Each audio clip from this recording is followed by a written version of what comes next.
East of Eden, Chapter 17. When I said Cathy was a monster, it seemed to me that it was so. Now I have bent close with a glass over the small print of her and reread the footnotes, and I wonder if it was true. The trouble is that since we cannot know what she wanted, we will never know whether or not she got it. If rather than running towards something she ran away from something, we can't know whether she escaped. Who knows but that she tried to tell someone or everyone what she was like and could not, for lack of a common language? Her life may have been her language, formal, developed, indecipherable.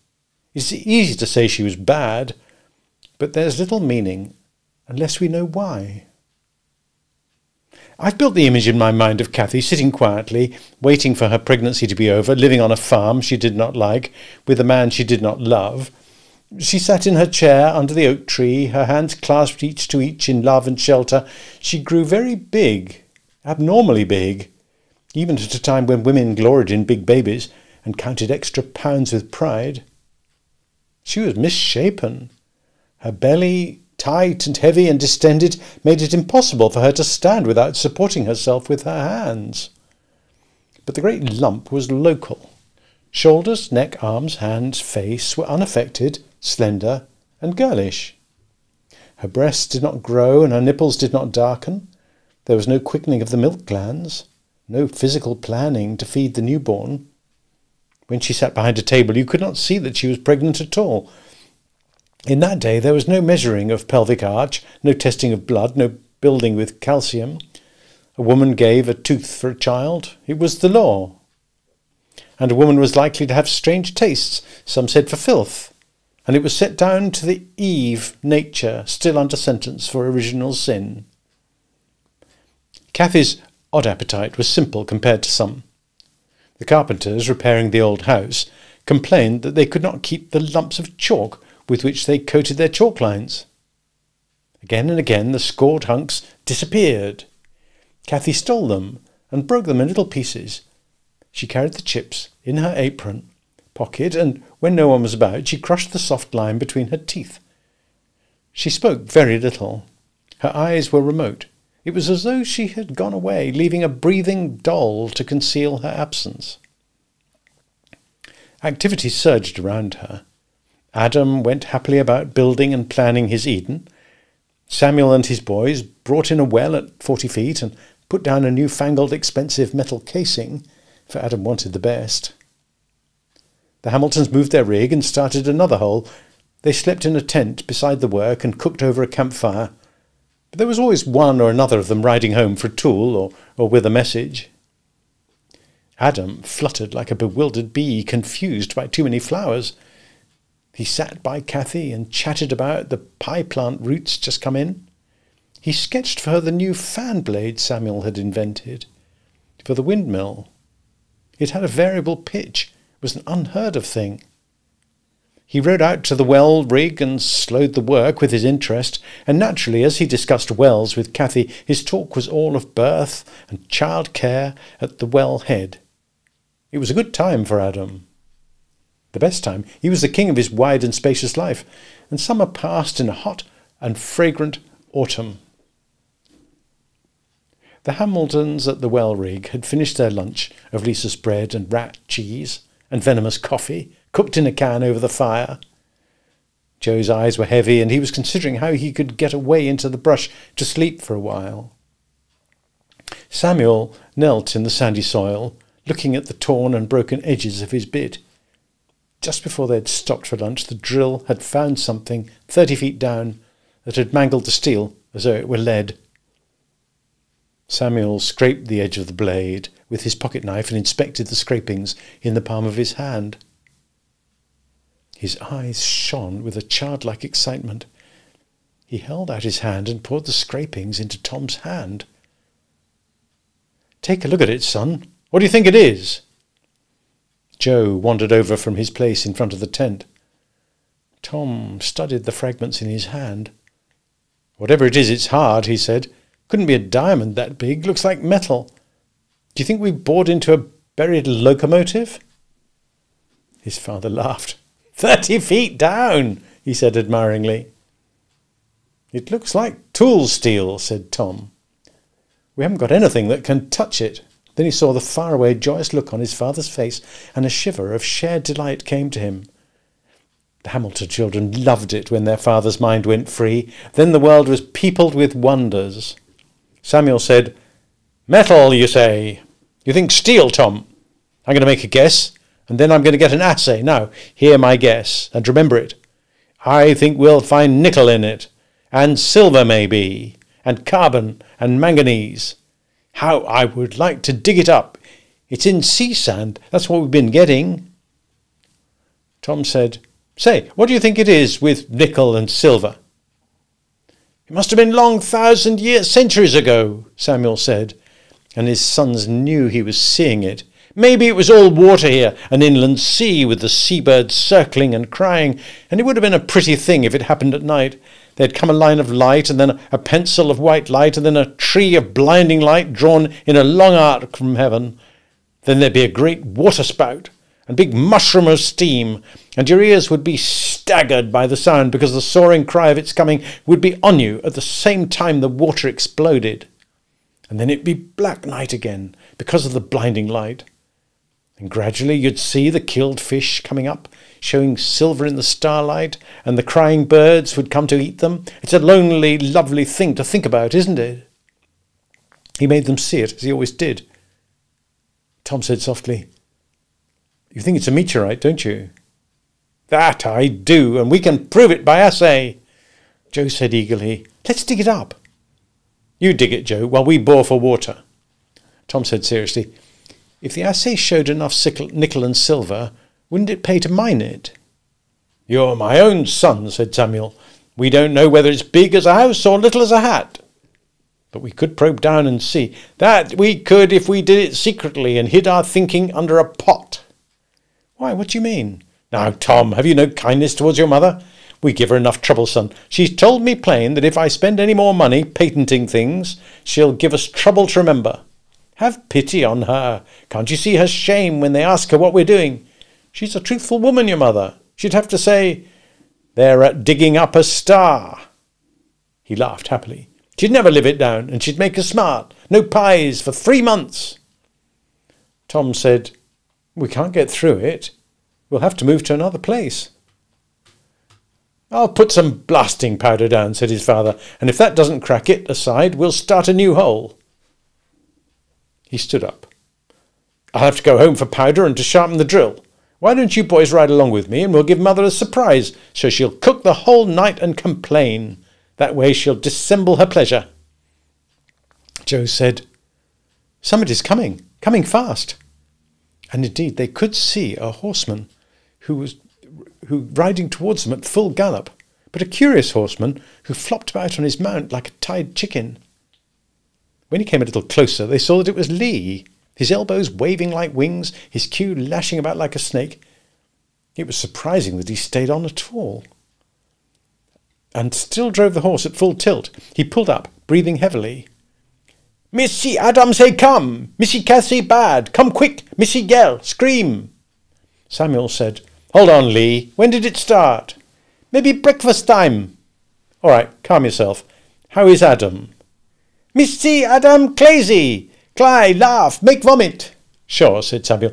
These new fathers. I was one once. Tom, throw a saddle on for me, will you? Joe said, What is it? Why, Mrs. Trask is about to have a baby. I told Adam I'd stand by. You? Joe asked.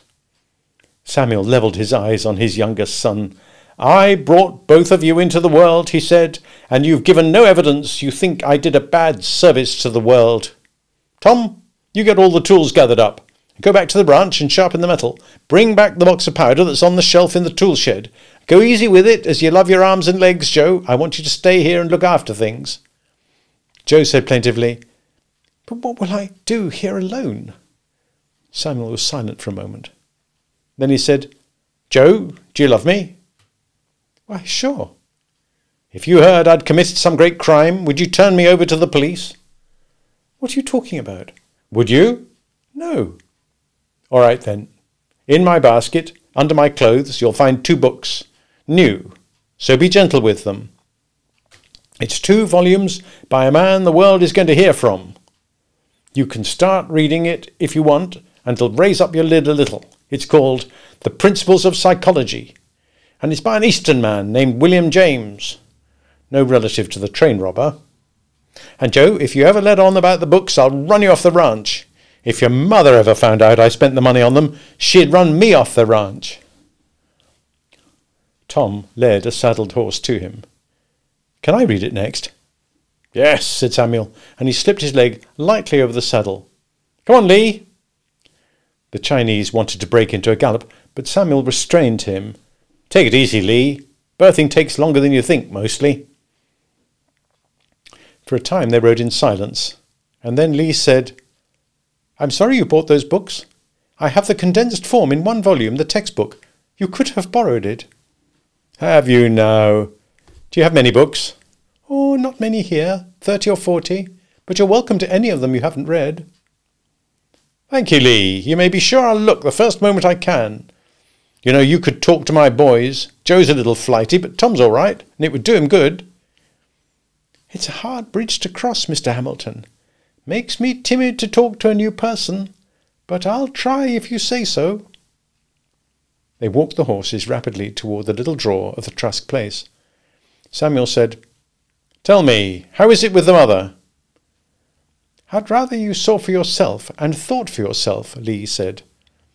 You know, when a man lives alone as much as I do, his mind can go off on an irrational tangent just because his social world is out of kilter. Yes, I know, but I'm not lonely and I'm on a tangent too. Maybe not, the same one. You don't think I imagine it then? I don't know what it is, but I'll tell you for your reassurance that I have a sense of strangeness. I guess that's all it is with me too, said Lee. He smiled. I'll tell you how far it got with me, though. Since I've come here, I find myself thinking of Chinese fairy tales my father told me. We Chinese have a well-developed demonology. You think she's a demon? Of course not, said Lee. I hope I'm beyond little such silliness. I don't know what it is. You know, Mr. Hamilton, a servant develops an ability to taste the wind and judge the climate of the house he works in. And there's a strangeness here. Maybe that's what makes me remember my father's demons. Did your father believe in them? Oh, no. He thought I should know the background. You Occidentals perpetuate a good many myths too. Samuel said, Tell me what happened to set you off. This morning, I mean. If you weren't coming, I would try, said Lee, but I would rather not. You can see for yourself. I may be crazy. Of course, Mr. Adam is strung so tight, he may snap like a banjo string. Give me a little hint, it might save time. What did she do?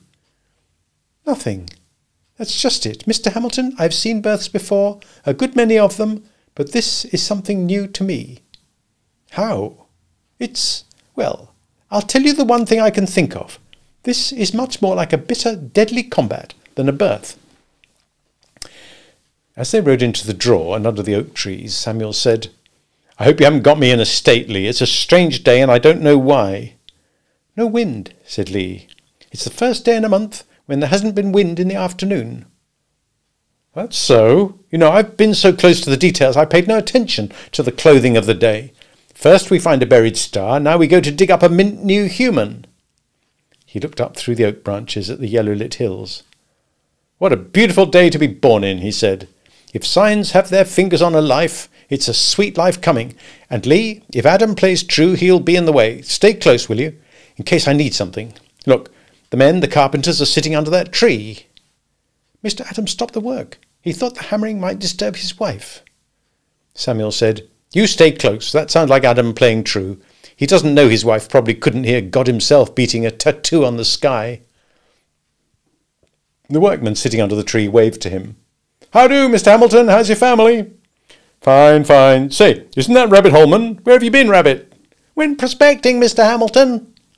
Find anything, Rabbit? Hell, Mr. Hamilton, I couldn't even find the mule I went out with. They rode on toward the house. Lee said quickly, If you ever get a minute, I'd like to show you something. What is it, Lee?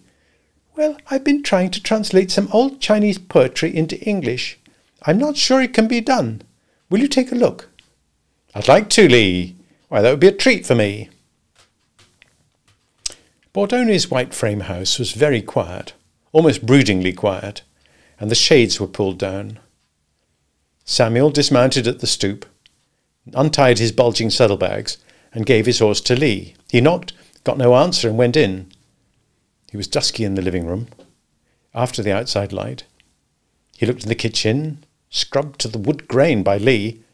A grey stoneware pylon coffee pot grunted on the back of the stove. Samuel tapped lightly on the bedroom door and went in. It was almost pitch black inside, for not only were the shades down, but blankets were tacked over the windows. Cathy was lying in the big four-poster bed, and Adam sat beside her, his face buried in the coverlet. He raised his head and looked blindly out. Samuel said pleasantly, "Why are you sitting in the dark?" Adam's voice was hoarse.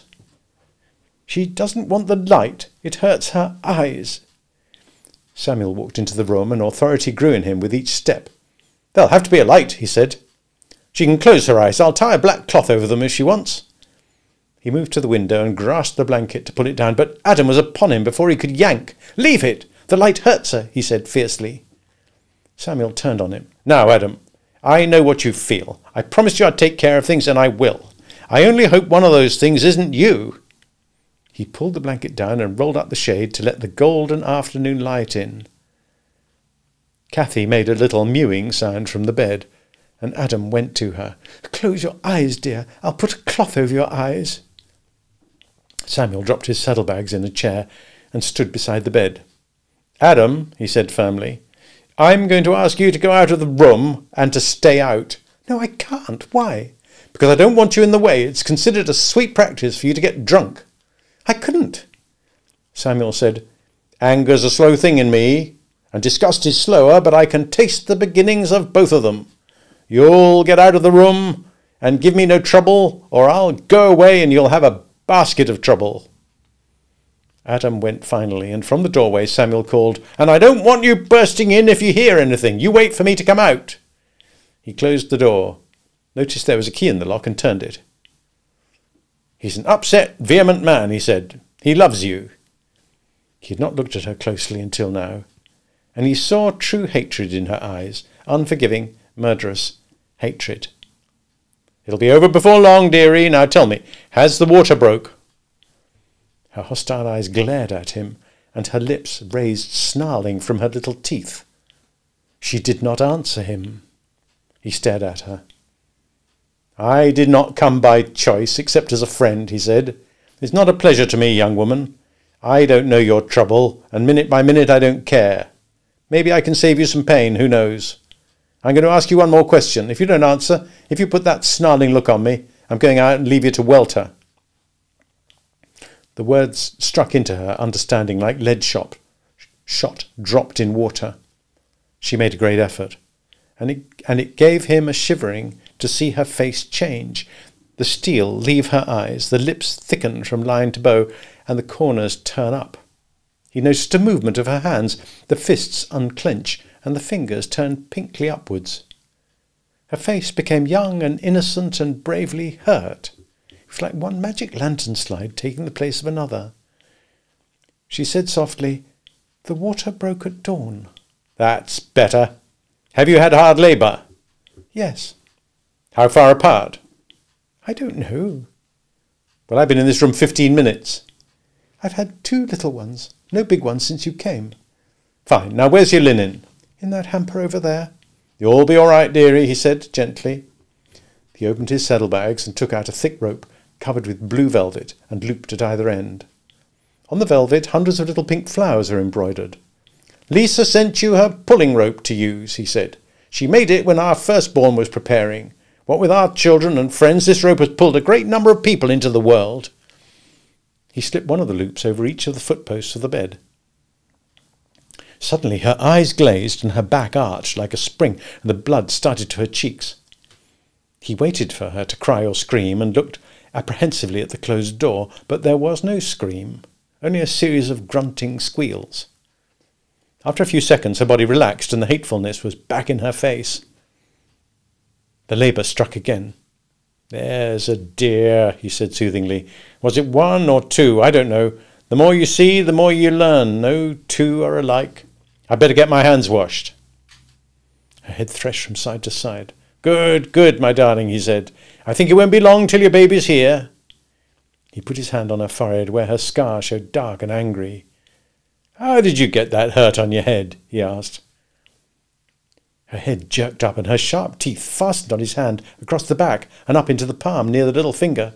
He cried out in pain and tried to pull his hand away, but her jaw was set, and her head twisted and turned, mangling his hand the way a terrier worries a sack. A shrill snarling came from her teeth. He slapped her on the cheek, and it had no effect.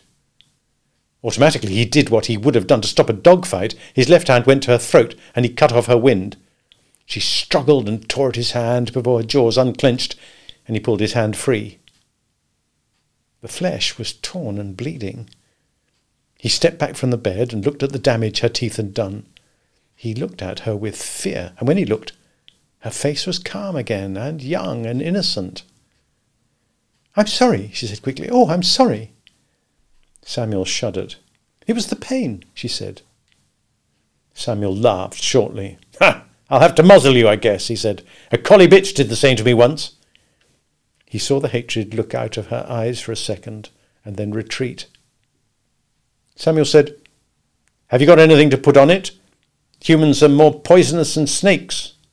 I don't know. Well, have you got any whiskey? I'll pour some whiskey on it. In the second drawer. He splashed whiskey on his bleeding hand and kneaded the flesh against the alcohol's sting. A strong quaking was in his stomach, and a sickness rose up against his eyes. He took a swallow of whiskey to steady himself.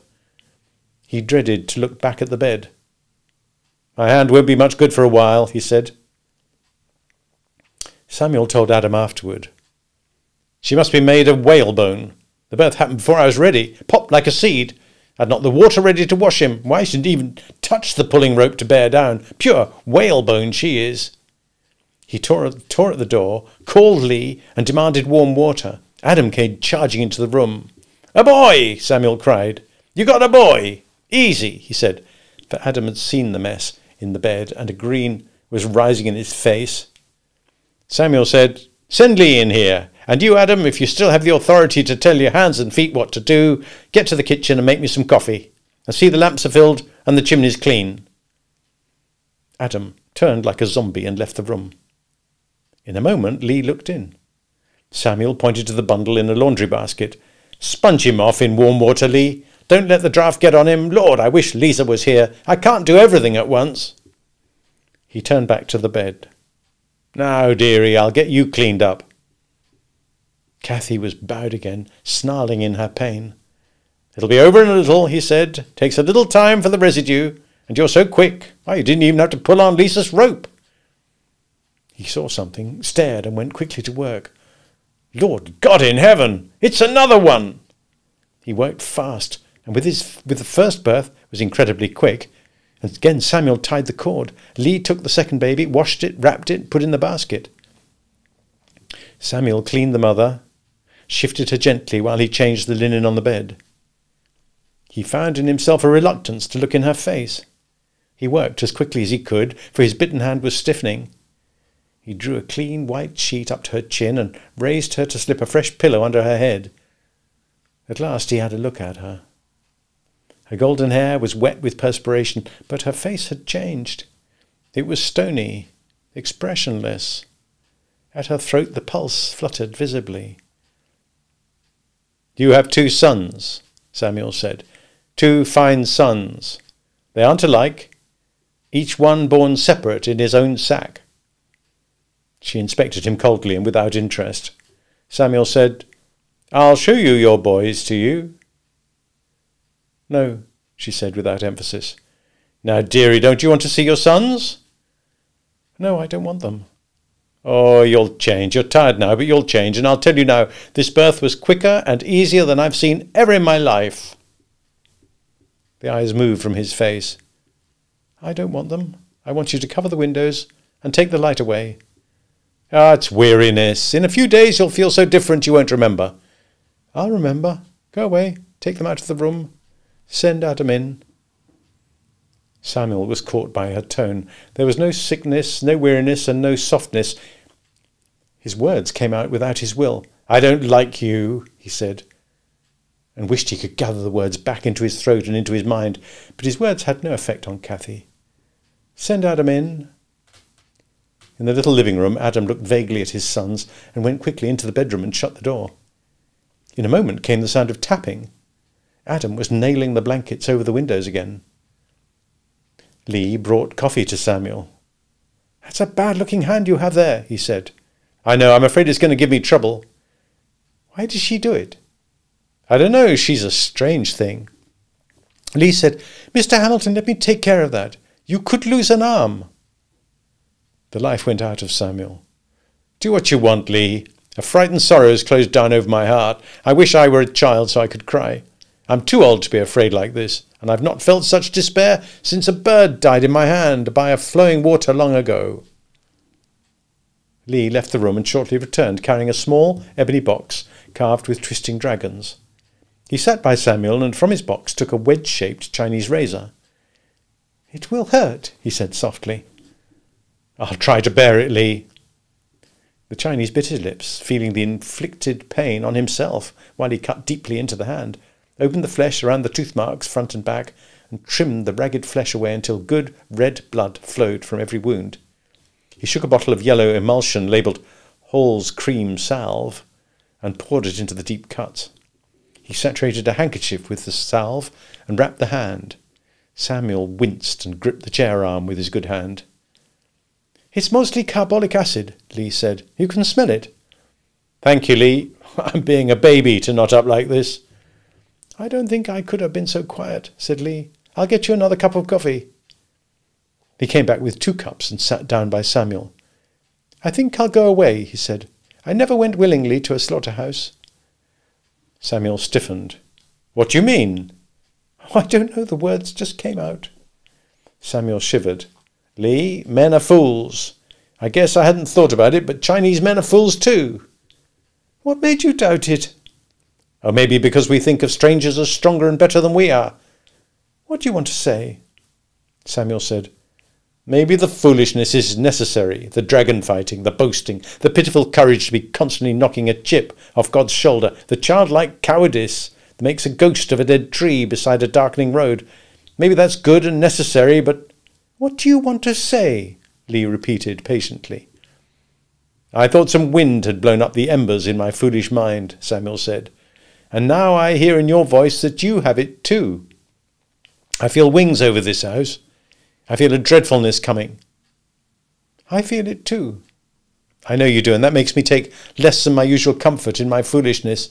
This birth was too quick, too easy, like a cat having kittens, and I fear for these kittens. I have dreadful thoughts gnawing to get into my brain." "What do you want to say?" Lee asked a 3rd time. "I want my wife!" Samuel cried. "No dreams, no ghosts, no foolishness. I want her here. They say miners take canaries into the pits to test the air. Lisa has no truck with foolishness. And Lee, if Lisa sees a ghost, it's a ghost, and not a fragment of a dream. If Lisa feels trouble, we'll bar the doors." Lee got up and went to the laundry basket and looked down at the babies. He had to peer close, for the light was going fast. "They're sleeping," he said. "Oh, they'll be squalling soon enough. Lee, will you hitch up the rig and drive to my place for Lisa? Tell her I need her here. If Tom's still there, tell him to mind the place. If not, I'll send him in the morning. And if Lisa doesn't want to come, tell her we need a woman's hand here and a woman's clear eyes. She'll know what you mean." "I'll do it," said Lee. "Maybe we're scaring each other like 2 children in the dark." "I've thought of that," Samuel said. "And Lee, tell her I hurt my hand at the wellhead. Do not, for God's sake, tell her how it happened." "I'll get some lamps lit and then I'll go," said Lee. "It would be a great relief to have her here." "That it will, Lee. That it will. She'll let some light into this cellar hole." After Lee drove away in the dark, Samuel picked up a lamp in his left hand. He had to set it on the floor to turn the knob of the bedroom door. The room was in pitch blackness, and the yellow lamplight streamed upward, did not light the bed. Cathy's voice came strong and edged from the bed. "Shut the door! I don't want the light, Adam! Go out! I want to be in the dark, alone!" Adam said hoarsely, "I want to stay with you. I do not want you. I will stay. Then stay, but don't talk any more. Please close the door and take the lamp away. Samuel went back to the living room. He put the lamp on the table by the laundry basket and looked in on the small, sleeping faces of the babies. Their eyes were pinched shut, and they sniffed a little in discomfort at the light. Samuel put his forefinger down and stroked the hot foreheads. One of the twins opened his mouth and yawned prodigiously and settled back to sleep. Samuel moved the lamp and then went to the front door and opened it and stepped outside. The evening star was so bright that it seemed to flare and crumple as it sank towards the western mountains. The air was still, and Samuel could smell the day-heated sage. The night was very dark. Samuel started when he heard a voice speaking out of the blackness. "How is she?" "Who is it?" Samuel demanded. "It's me, Rabbit." The man emerged and took form in the light from the doorway. "The mother, Rabbit?" "Oh, she's fine." "Lee said twins." "That's right, twin sons. You couldn't want better. I guess Mr. Trask will tear the river up by the roots now. He'll bring in a crop of candy canes." Samuel didn't know why he changed the subject. "Rabbit, do you know what we bored into today?" "A meteorite." "What's that, Mr. Hamilton?" "A shooting star that fell 1,000,000 years ago." "You did? Well, think of that. How'd you hurt your hand?" "I almost said on a shooting star," Samuel laughed, "but it wasn't that interesting. I pinched it in the tackle." "Bad?" "Nah, not bad." "Two boys," said Rabbit. "My old lady'll be jealous." "Will you come inside and sit, Rabbit?" "No, no, thank you. I get out to sleep. Morning seems to come earlier every year I live." "That it does, Rabbit. Good night, then." Lisa Hamilton arrived about 4 a.m. Samuel was asleep in his chair, dreaming that he had gripped a red-hot bar of iron and could not let go. Lisa awakened him and looked at his hand before she even glanced at the babies. While she did well the things he had done in a lumbering, masculine way, she gave him his orders and packed him off. He was to get up this instant, saddle Doxology, and ride straight to King City. No matter what time it was, he must wake up that good-for-nothing doctor, get his hand treated. If it seemed all right, he could go home and wait.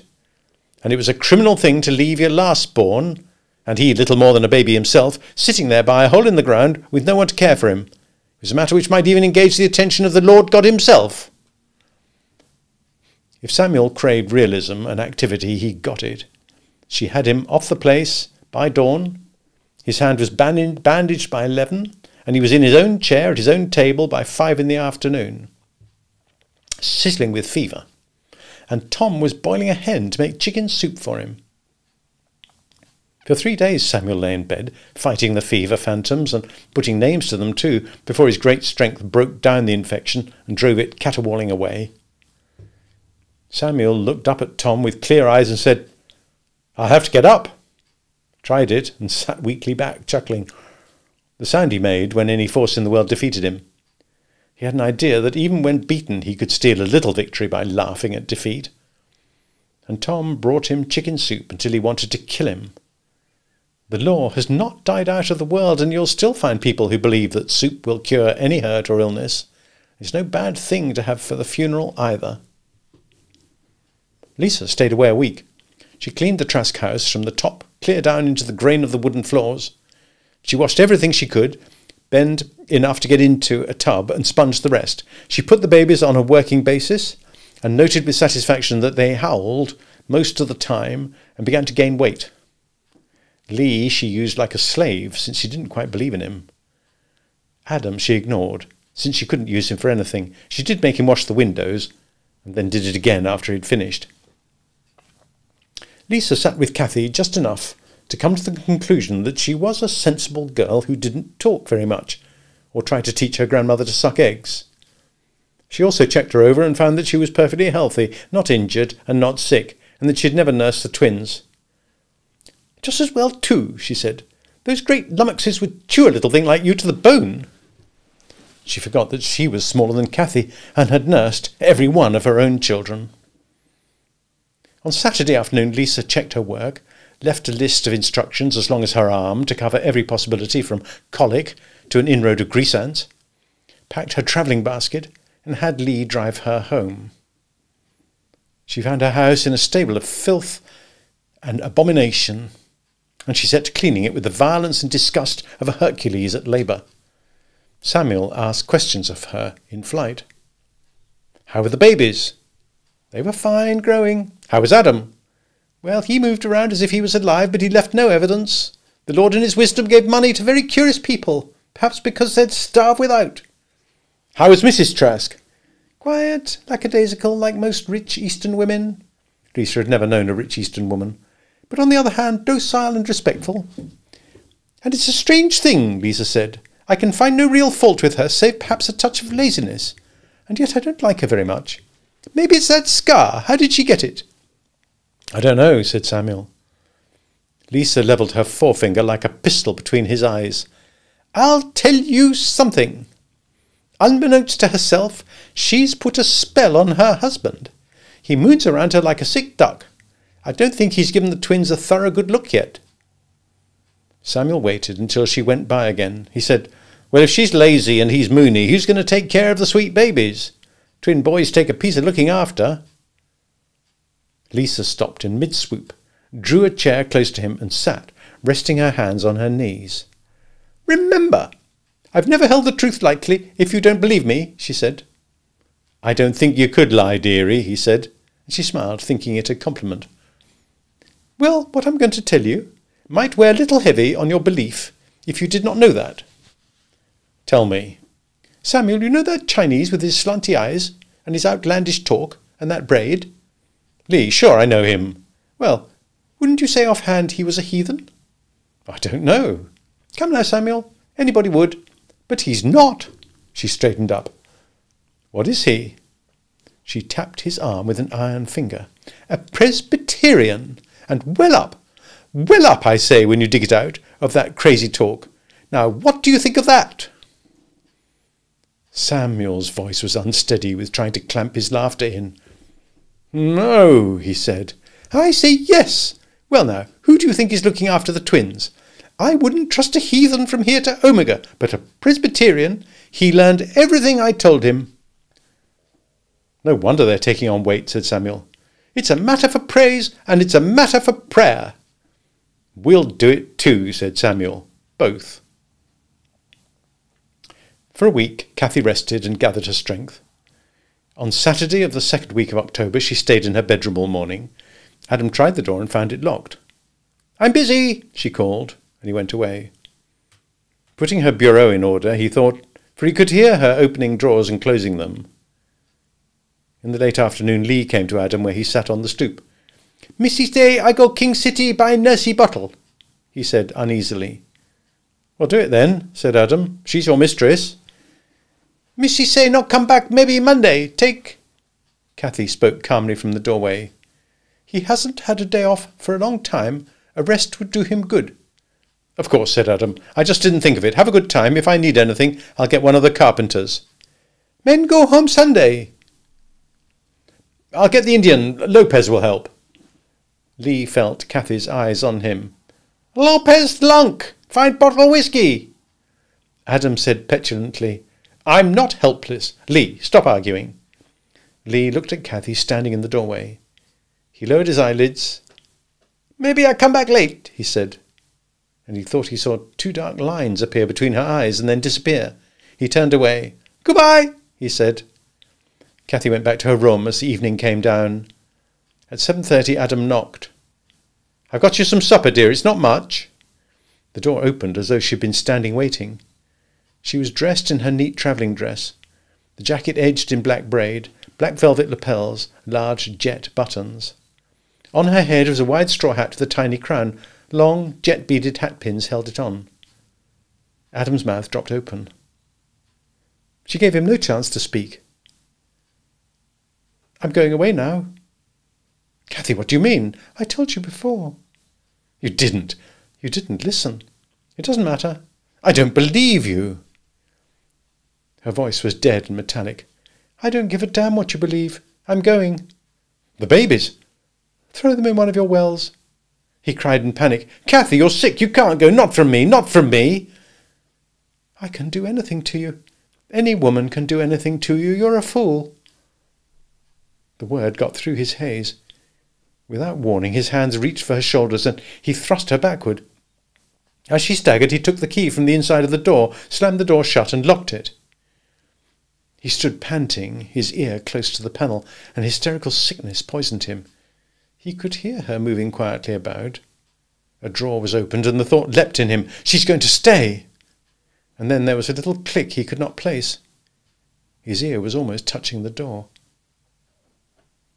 Her voice came from so near that he jerked his head back. He heard richness in her voice. "Dear," she said softly, "I didn't know you would take it so. I'm sorry, Adam." His breath burst hoarsely out of his throat. His hand trembled, trying to turn the key, and it fell out on the floor after he had turned it. He pushed the door open. She stood 3 feet away. In her right hand she held his Colt 44, and the black hole in the barrel pointed at him. He took a step toward her, saw that the hammer was back. She shot him. The heavy slug struck him in the shoulder and flattened and tore out a piece of his shoulder blade. The flash and roar smothered him, and he staggered back and fell to the floor. She moved slowly toward him, cautiously, as she might towards a wounded animal. He stared up into her eyes, which inspected him impersonally. She tossed the pistol on the floor beside him and walked out of the house. He heard her steps on the porch, on the crisp, dry oak leaves on the path, and then he could hear her no more. And the monotonous sound that had been there all along was the cry of the twins, wanting their dinner. He had forgotten to feed them.